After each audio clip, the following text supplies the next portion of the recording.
Hi hello ನಮಸ್ಕಾರ ಸ್ನೇಹಿತರೆ. ಕೊನೆಗೂ ಕೂಡ ಜೈಲಿಗೆ ಬಂದಂತಹ ಬಾಲ ಮುಂದೆ ರಾಣಿಯ ಸತ್ಯ ಬಟಾಬೈಲಾಗಿದೆ. ಇಲ್ಲಿ ಕಾವೇರಿಯನ್ನ ಪ್ರಶ್ನೆ ಮಾಡ್ತಿರೋ ಬಾಲ ಕಾವೇರಿಯಿಂದ ಸತ್ಯವನ್ನ ಹೊರಗಡೆ ತಗ್ಸೇ ಬಿಟ್ರ.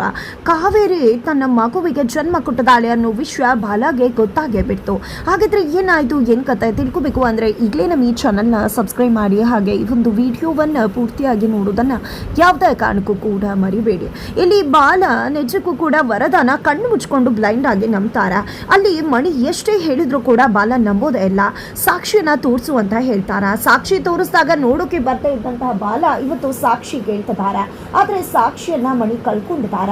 ಸಾಕ್ಷಿಯನ್ನ ಒಂದು ಮಗುವಿನ ಬ್ಯಾಗಲ್ಲಿ ಇಟ್ಟಿದಾರ.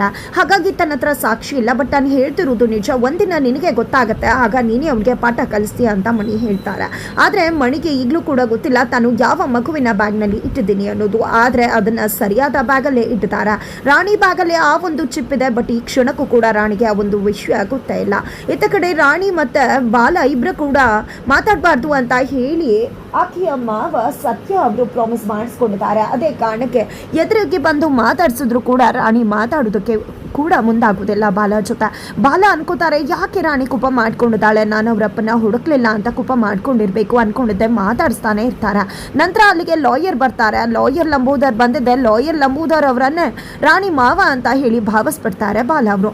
ನಂತರ ನಾನು ನನ್ನ ಮಗಳನ್ನ ಕರ್ಕೊಂಡು ಹೋಗ್ಬೇಕು, ದಯವಿಟ್ಟು ನೀವು ಇಲ್ಲಿಂದ ಹೊರಡಿ ಅಂತ ಹೇಳಿ ಬಾಲನ ಲಂಬೋದರ್ ಕಳಿಸ್ಕೊಟ್ಬಿಡ್ತಾರೆ. ನಂತರ ಇಲ್ಲಿ ಮಾವ ಬರ್ತಿದ್ದಾಗೆ, ಮಾಮ ನೀನು ಹೇಳಿದಾಗೆ ನಾನು ಬಾಲ ಫ್ರೆಂಡ್ ಜೊತೆ ಮಾತಾಡಿಲ್ಲ, ಯಾಕೆ ರೀತಿ ನನ್ನನ್ನು ಅವ್ರನ್ನ ಮಾತಾಡಿಸ್ಬಾರ್ದು ಅಂತ ಹೇಳಿದ್ಯಾ ನೀನು ಅಂತ ಪ್ರಶ್ನೆ ಮಾಡ್ತಿದ್ದಾರೆ. ನಾನು ಯಾವುದೇ ಪ್ರಶ್ನೆಗಳಿಗೂ ಉತ್ತರ ಕೊಡೋಕೆ ಆಗೋದಿಲ್ಲ ಮಗ್ಗೆ ಅಂತ ಹೇಳಿ ಸತ್ಯ ಅವ್ರು ಹೇಳಿದಾಗ, ಇಲ್ಲ ಮಾಮ ಯಾಕೆ ನಾನು ಅವ್ರ ಜೊತೆ ಮಾತಾಡಬಾರ್ದು, ಅವರು ತುಂಬಾ ಒಳ್ಳೆಯವರು ಅಂದಾಗ ನಿನಗೆ ಗೊತ್ತು ಅವನು ಒಳ್ಳೆಯವನು ಅಂತ ಹೇಳಿ ಲಂಬೋದವ್ರವರು ಕೇಳ್ತಾರೆ. ಹೇಗೆ ಗೊತ್ತು ಅಂದರೆ ಅವ್ರು ನನ್ನನ್ನು ತುಂಬ ಪ್ರೀತಿಯಿಂದ ಮಾತಾಡಿಸ್ತಾರೆ, ಪ್ರೀತಿ ಮಾಡ್ತಾರೆ ಅವರು ತುಂಬಾ ಒಳ್ಳೆಯವರು. ಆದರೂ ಕೂಡ ನಾನು ಯಾಕೆ ಅವ್ರ ಜೊತೆ ಮಾತಾಡಬಾರ್ದು, ಯಾಕೆ ಎಲ್ಲರೂ ಕೂಡ ನನ್ನಿಂದ ಏನೋ ವಿಷಯ ಮುಚ್ಚಿಡ್ತಿದ್ರ ಅಂತ ನನಗೆ ಅನ್ನಿಸ್ತಾ ಇದೆ ಅಂತ ರಾಣಿ ಪ್ರಶ್ನೆ ಮಾಡ್ತಾಳೆ. ಈ ಕಡೆ ಲಾಯರ್ ಲಂಬೋದವ್ರವರು ಅಲ್ಲಿಂದ ಹೋಗ್ತಿದ್ದಾಗ ಈ ಕಡೆ ಸತ್ಯ ಅವರು, ನೋಡು ರಾಣಿ ಏನನ್ನು ಕೂಡ ಪ್ರಶ್ನೆ ಮಾಡಬೇಡ ಅಂತ ಕೋಪ ಮಾಡ್ಕೋತಾರೆ. ದಯವಿಟ್ಟು ಕೋಪ ಮಾಡ್ಕೋಬೇಡ ಮಾಮ, ಇನ್ನು ಮುಂದೆ ನಾನು ನಿನಗೆ ಏನನ್ನು ಕೂಡ ಪ್ರಶ್ನೆ ಮಾಡೋದಿಲ್ಲ, ಯಾಕೆ ನಾನು ತಪ್ಪಾಗಿ ನಡ್ಕೊತಿದ್ದೇನ ಅಂತ ರಾಣಿ ಪ್ರಶ್ನೆ ಮಾಡಿದಾಗ, ಇಲ್ಲ ಮಗಳೇ ನೀನು ಯಾಕೆ ತಪ್ಪಾಗಿ ನಡ್ಕೋತೀಯಾ, ಇಲ್ಲ ನಂದೇ ತಪ್ಪು, ನಿನಗೆ ಯಾವುದೇ ಪ್ರಶ್ನೆಗೂ ಉತ್ತರ ಕೊಡೋ ಪರಿಸ್ಥಿತಿಯಲ್ಲೇ ನಾನಿಲ್ಲ.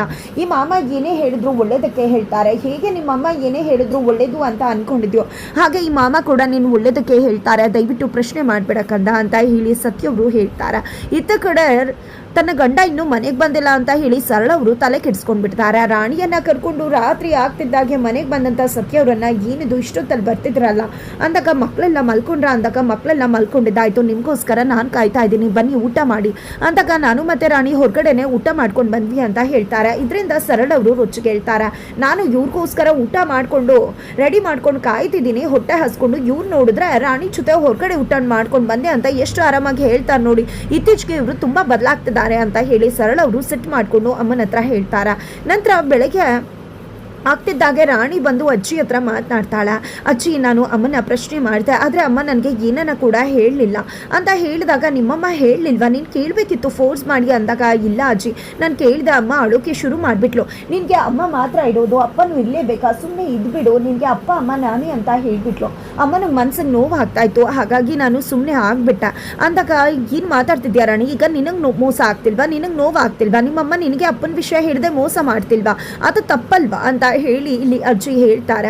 ಸರಿ ಆಯ್ತು ಅಜ್ಜಿ, ಯಾಕೆ ಎಲ್ಲರೂ ಕೂಡ ನಮ್ಮ ಅಪ್ಪನ ವಿಷಯನ ಮುಚ್ಚಿಡ್ತಿದ್ದಾರೆ ನನ್ನಿಂದ, ಯಾಕೆ ಅಂತದ್ದು ಏನಾಗದ ಅಂದಾಗ, ನೀನೇ ನಿಮ್ಮ ಅಪ್ಪನ ಹುಡ್ಕೊಂಡು ಹೋಗ್ತೀಯಲ್ಲ, ಆಗ ಕೇಳುವಂತೆ ಬಿಡು, ಆಗ ನಿಮ್ಮ ಅಪ್ಪನೇ ಅದಕ್ಕೆ ಉತ್ತರ ಕೊಡ್ತಾರೆ ಅಂತ ಹೇಳಿ ಅಜ್ಜಿ ಹೇಳ್ತಾರೆ. ಹೌದು ಅಜ್ಜಿ, ನಮ್ಮಪ್ಪ ಎಲ್ಲಿದ್ದಾರೆ, ನನ್ನನ್ನು ನಾಳೆ ಅವ್ರ ಹತ್ರ ಕರ್ಕೊಂಡು ಹೋಗ್ತೀರಾ ನೀವು ಅಂತ ರಾಣಿ ಕೇಳಿದ್ದಕ್ಕೆ, ಕರ್ಕೊಂಡು ಹೋಗ್ಬೋದಿತ್ತು, ಆದರೆ ಏನು ಮಾಡೋದು, ತುಂಬ ದುಡ್ಡು ಬೇಕಲ್ವಾ, ಅದಕ್ಕೆ ನಿಮ್ಮ ಅಪ್ಪನ ಹತ್ರ ಹೋಗಬೇಕು ಅಂದರೆ ತುಂಬ ದುಡ್ಡು ಬೇಕಮ್ಮ, ನನ್ನ ಹತ್ರ ಎಲ್ಲಿಂದ ಬರಬೇಕು ಅಂದಾಗ, ನಾನು ದುಡಿತೀನಿ ಅಜ್ಜಿ ಅಂದಾಗ, ಸ್ಕೂಲ್ಗೆ ಹೋಗ್ಬೇಕಲ್ವಾ ನೀನು, ಹೇಗೆ ದುಡಿತೀಯ ಮಗಳ ಅಂತ ಹೇಳಿ ಅಜ್ಜಿ ಕೇಳ್ತಾರೆ. ಪರವಾಗಿಲ್ಲ ಅಜ್ಜಿ, ನಾನು ಸ್ಕೂಲ್ಗೆ ಹೋಗ್ಬೇಕು ಅಂತ ಅನ್ಕೊಂಡಿದ್ದೆ, ಅಮ್ಮನ ಜೈಲಿಂದ ಬಿಡಿಸ್ಕೊಂಡು ಬರಬೇಕು ಅಂತ, ಆದರೆ ಈಗ ಮಾಮನೇ ಬಿಡಿಸ್ಕೊಂಡು ಬರ್ತೀನಿ ಅಂತ ಹೇಳ್ತಾರಲ್ಲ, ಹಾಗಾಗಿ ನಾನು ಇನ್ನು ಮುಂದೆ ಅಪ್ಪನಿಗೋಸ್ಕರ ದುಡಿತೀನಿ, ದುಡ್ಡನ್ನು ದುಡಿದು ಅಪ್ಪನ ಬಳಿಗೆ ಹೋಗ್ತೀನಿ, ನಾನು ಇನ್ನು ಮುಂದೆ ಸ್ಕೂಲ್ಗೆ ಹೋಗೋದಿಲ್ಲ ಅಂತ ರಾಣಿ ಹೇಳ್ತಾರೆ. ಹೌದಾ ನಿಜವಾಗ್ಲೂ, ಆದರೆ ಈ ವಿಷಯ ಯಾವುದೇ ಕಾರಣಕ್ಕೂ ನಿಮ್ಮ ಅಮ್ಮನ ಗೊತ್ತಾಗಬಾರ್ದು, ಮಾತು ಕೊಡು ಅಂತ ಕೇಳಿದಾಗ ಮಾತು ಕೊಟ್ಬಿಡ್ತಾಳೆ ರಾಣಿ. ನಂತರ ಬೆಳಗ್ಗೆ ಆಗ್ತಿದ್ದಾಗೆ ದೇವ್ರ ಮುಂದೆ ನಿಂತ್ಕೊಂಡು, ಇನ್ನು ಮುಂದೆ ನಾನು ನನ್ನ ಅಪ್ಪನ ಹುಡ್ಕೋದೆ ನನ್ನ ಗುರಿ, ಅದಕ್ಕೋಸ್ಕರ ನಾನು ದುಡ್ಡು ಸಂಪಾದನೆ ಮಾಡಬೇಕಾಗ್ದ, ದುಡ್ಡು ಸಂಪಾದನೆ ಮಾಡಿ ನನ್ನ ಅಪ್ಪನ ತಲುಪಬೇಕಾಗ್ದ, ದೇವ್ರೆ ಅದಕ್ಕೆ ಒಳ್ಳೇದಾಗ್ಲಿ ಅಂತ ಆಶೀರ್ವಾದ ಮಾಡು ಅಂತ ಹೇಳಿ ಕೇಳ್ಕೊತಿರ್ತಾಳೆ.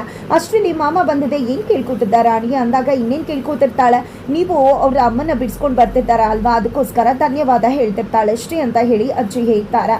ಇತ್ತ ಕಡೆ ಮಕ್ಕಳನ್ನ ಸ್ಕೂಲಿಗೆ ಕಳಿಸ್ಬೇಕಾಗ್ದೆ, ಹಾಗಾಗಿ ಸರಳ ಅವರು ರೆಡಿ ಮಾಡ್ತಾರೆ. ನಂತರ ಇಲ್ಲಿ ಮತ್ತೆ ಸತ್ಯವ್ರಿಗೂ ಮತ್ತೆ ಸರಳ ಅವ್ರಿಗೂ ಜಗಳ ಶುರುವಾಗುತ್ತೆ. ಇವ್ರಿಗಂತೂ ಈಗ ಬರೀ ರಾಣಿ ಮತ್ತೆ ಕಾವೇರಿ ಬಿಟ್ಟು ನಮ್ಮ ಬಗ್ಗೆ ಯೋಚನೆನೇ ಇಲ್ಲ ಅಂತ ಹೇಳ್ತಿದ್ದಾರೆ. ಏನೇ ಮಾತಾಡ್ತಿದ್ಯಾ ನೀನು, ರಾಣಿ ಮತ್ತೆ ಅವ್ರ ಅಮ್ಮನೇ ಚೆನ್ನಾಗಿ ನೋಡ್ಕೋಬೇಕು ಅನ್ಕೊಂಡಿರೋ ಸತ್ಯ ಅವನ ಹೆಂಡತಿ ಮಕ್ಕಳನ್ನ ಬೀದಿಗೆ ಬಿಡ್ತಾನ, ಸುಮ್ಮನೆ ಏನೇನೋ ಮಾತಾಡ್ತೀಯ ನೀನು, ಅವನಂತೂ ಯಾವುದೇ ಕಾರಣಕ್ಕೂ ನಿಮ್ಮನ್ನ ಬೀದಿಗೆ ಬಿಡೋದಿಲ್ಲ, ಸುಮ್ಮನೆ ಅವನನ್ನ ಅರ್ಥ ಮಾಡ್ಕೊಂಡು ಸುಮ್ಮನಿರು ಅಂತ ಅಮ್ಮ ಹೇಳ್ತಾರೆ. ಏನೋ ನನಗ್ಯಾಕೋ ಆ ರೀತಿ ನಂಬಿಕೆ ಬರ್ತಿಲ್ಲ ಅಂದಾಗ, ನೋಡು ಸರಳ, ನನಗೆ ಹೇಳ್ತಾ ಇದ್ದೀನಿ ತಾನೆ, ಖಂಡಿತವಾಗ್ಲೂ ನಿಮ್ಮನ್ನಂತೂ ಬೀದಿಗೆ ಬೀಳ್ಸೋದಿಲ್ಲ, ನನ್ನನ್ನು ನಂಬು, ನೀನು ನಮಗೆ ಅಷ್ಟೇನೆ ಮುಖ್ಯ ಅಂತ ಹೇಳಿ ಸತ್ಯವರು ಅಲ್ಲಿಂದ ರಾಣಿಯನ್ನ ಕರ್ಕೊಂಡು ಸ್ಕೂಲ್ಗೆ ಹೋಗಮ್ಮ ಅಂತ ಹೇಳಿ ಅಂಗಡಿಗೆ ಹೋಗ್ತಾರೆ. ಈ ಕಡೆ ಚಂದು, ಲೋಹಿತ ಹಾಗೆ ರಾಣಿ ಮೂವರು ಕೂಡ ಸ್ಕೂಲ್ಗೆ ಹೋಗ್ತಿರ್ತಾರೆ. ದಾರಿ ಮಧ್ಯದಲ್ಲಿ ಲೋಹಿತ, ಇನ್ನು ಮುಂದೆ ನೀನು ರಾಣಿ ಥರ ಚೆನ್ನಾಗಿ ಓದಬೇಕು ಅಂದಾಗ, ಏನು ಮಾತಾಡ್ತಿದ್ಯಾ ನೀನು ಅಂತ ಹೇಳಿ ಚಂದು ಮೇಲೆ ರೇಗ್ ಬಿಡ್ತಾಳೆ ಲೋಹಿತ. ಹೌದಲ್ವಾ, ನೀನು ಚೆನ್ನಾಗಿ ಓದಿ ಎಲ್ಲ ಒಳ್ಳೇದಾದರೆ ನಿನಗೂ ಕೂಡ ಫೀಸನ್ನು ನೀನೇ ಕಟ್ಕೋಬೋದಲ್ವಾ, ಅಪ್ಪಂಗೆ ತೊಂದರೆ ಕೊಡುವ ಆಗಿಲ್ವಲ್ಲ ಅಂದಾಗ, ನನಗೇನು ಅದೆಲ್ಲ ಇಲ್ಲ, ನಾನು ಚೆನ್ನಾಗಿ ಓದದೇ ಇರಲಿ, ಫೀಸನ್ನು ಅಪ್ಪನೇ ಕಟ್ತಾರೆ, ಈ ರಾಣಿಗೆ ಯಾರಿದ್ದಾರೆ ಅಂತ ಹೇಳಿ ಗೇಲಿ ಮಾಡ್ತಾಳೆ. ಆ ರೀತಿ ಎಲ್ಲ ಮಾತಾಡ್ಬೇಡ ನೀನು, ಪಾಪ ಅವಳ ಮನಸ್ಸಿಗೆ ಎಷ್ಟು ನೋವಾಯಿತು ನೋಡು ರಾಣಿ, ನೀನು ಬೇಜಾರು ಮಾಡ್ಕೋಬೇಡ, ಇವಳಿಗೋಗಿ ಹೇಳಿದ್ನಲ್ಲ, ನನಗೆ ಬುದ್ಧಿ ಇಲ್ಲ, ದಯವಿಟ್ಟು ಕ್ಷಮಿಸ್ಬಿಡು ರಾಣಿ ಅಂತ ಚಂದು ಹೇಳಿದಾಗ, ಇಲ್ಲ ಚಂದು, ನಿಜವಾಗ್ಲೂ ಕೂಡ ಅವಳು ಹೇಳಿದ್ದು ಸುಳ್ಳಲ್ಲ ಅಲ್ವಾ, ನನಗೆ ಅಲ್ಲಿ ಅಪ್ಪ ಇದ್ದಾರೆ ಅಂದಾಗ ನಿನಗೂ ಅಪ್ಪ ಸಿಗ್ತಾರಲ್ವಾ, ಅವಾಗ ಅವಳಿಗೆ ತೋರಿಸು ಅಂತ ಹೇಳಿ ಚಂದು ಹೇಳ್ತಾರ. ಸರಿ ಆಯಿತು, ನನಗೆ ಸ್ವಲ್ಪ ಕೆಲಸ ಇದೆ, ನಾನು ಬುಕ್ಕನ್ನು ಮನೇಲೇ ಬಿಟ್ಟು ಬಂದ್ಬಿಟ್ಟಿದ್ದೀನಿ, ಹೋಗಿ ತೊಗೊಂಡು ಬರ್ತೀನಿ, ನೀವು ಸ್ಕೂಲಿಗೆ ಹೊರಡಿ ಅಂತ ಹೇಳಿ ರಾಣಿ ಲೋಹಿತ ಮತ್ತು ಚಂದುವನ್ನು ಕಳಿಸಿದ್ದ ಇಲ್ಲಿ ಅಜ್ಜಿ ಹತ್ರಕ್ಕೆ ಓಡಿ ಬರ್ತಾಳೆ. ಅಜ್ಜಿ ಹತ್ರಕ್ಕೆ ಓಡಿ ಬಂದಿದೆ, ಅಜ್ಜಿ ನಾನು ಕೆಲಸ ಮಾಡೋದಕ್ಕೆ ರೆಡಿ ಆಗಿದ್ದೀನಿ, ನನ್ನನ್ನು ಕರ್ಕೊಂಡು ಹೋಗಿ ನಾನು ಕೆಲಸ ಮಾಡಿ ದುಡ್ಡು ಸಂಪಾದನೆ ಮಾಡ್ತೀನಿ ಅಂತ ಹೇಳ್ತಿದ್ದಾಳೆ. ಅಜ್ಜಿ ಕೂಡ ಆಕೆ ಭವಿಷ್ಯವನ್ನೇ ಹಾಳು ಮಾಡೋದಕ್ಕೆ ಮುಂದಾಗ್ತಿದ್ದಾರೆ. ಇತ್ತ ಕಡೆ ವರದ ಅವರು ಎಲೆಕ್ಷನ್ಗೆ ನಿಂತ್ಕೋಬೇಕಾಗದ, ಹಾಗಾಗಿ ನಾಮಿನೇಷನ್ ಫೈಲ್ ಮಾಡಬೇಕಾಗದ, ಅದನ್ನು ದೊಡ್ಡದಾಗಿ ಹಬ್ಬನೇ ಮಾಡ್ತೀನಿ ಅಂತ ಹೇಳಿ ಇಲ್ಲಿ ಬಾಲ ಹೇಳ್ತಿದ್ದಾರೆ. ಇಲ್ಲಿ ಬಾಲ, ನಿನಗೆ ಮಣಿ ಏನಾದರೂ ಹೇಳಿದ್ನ ಅಂತ ವರದ ಕೇಳಿದಾಗ, ಇಲ್ಲ ಅವನೇ ಹೇಳೋಕೆ ಬಂದ ನಿಮ್ಮದು ತಪ್ಪಿದೆ ಅಂತ ಹೇಳಿ ವಿಡಿಯೋ ತೋರಿಸ್ತೀನಿ ಅಂತ, ಬಟ್ ಕೇಳಿದಾಗ ಅವನ ಹತ್ರ ವಿಡಿಯೋನೇ ಇರಲಿಲ್ಲ, ಅವ್ನ ಮಾತನ್ನು ಯಾರು ನಂಬ್ತಾರೆ ಬೋಸು, ಅವನು ಸುಳ್ಳು ಹೇಳ್ತಿದ್ದಾನೆ ಅಂತ ನಂಗೆ ತುಂಬ ಚೆನ್ನಾಗಿ ಗೊತ್ತದೆ ಅಂತ ಬಾಲ ಹೇಳಿದಾಗ, ನೀನು ನನ್ನನ್ನು ಇಷ್ಟು ನಂಬಿದ್ಯಲ್ಲ ಅಷ್ಟೇ ಸಾಕು ಅಂತ ಹೇಳ್ತಾರೆ. ಅದರ ನಡುವೆ ಮಣಿ ಆ ಒಂದು ಗೋಡೋನಿಂದ ಸೌಂಡ್ ಮಾಡ್ತಿದ್ದಾರೆ. ಏನದು ಸೌಂಡ್ ಅಂತ ಬಾಲ ಕೇಳಿದಾಗ, ಅದು ತೇಜುನೇ ಏನೋ ಸೌಂಡ್ ಮಾಡ್ತಿರ್ಬೋದು, ನೀನು ತುಂಬ ಆಯಾಸ ಮಾಡ್ಕೊಂಡಿದ್ಯಾ, ಹೋಗಿ ಮಲ್ಕು ಅಂತ ಹೇಳಿ ವರದ ಬಾಲನ ಕಳಿಸ್ಬಿಡ್ತಾರೆ. ನಂತರ ಇಲ್ಲಿ ಬಾಲ ಯೋಚನೆ ಮಾಡ್ತಾರೆ, ಕಾವೇರಿ ಕೇಸ್ ಮತ್ತೆ ರಿಓಪನ್ ಆಗ್ತದೆ, ಏನಾದರೂ ಅಪ್ಡೇಟ್ ಸಿಗ್ಬೋದಾ, ಮತ್ತೆ ಅವಳನ್ನು ಭೇಟಿ ಮಾಡಿ ಪ್ರಶ್ನೆ ಮಾಡಬಹುದಾ ಅಂತ ಅಂದ್ಕೊಂಡಿದ್ದೆ, ಮತ್ತೆ ಜೈಲಿಗೆ ಹೋಗ್ತಾರೆ.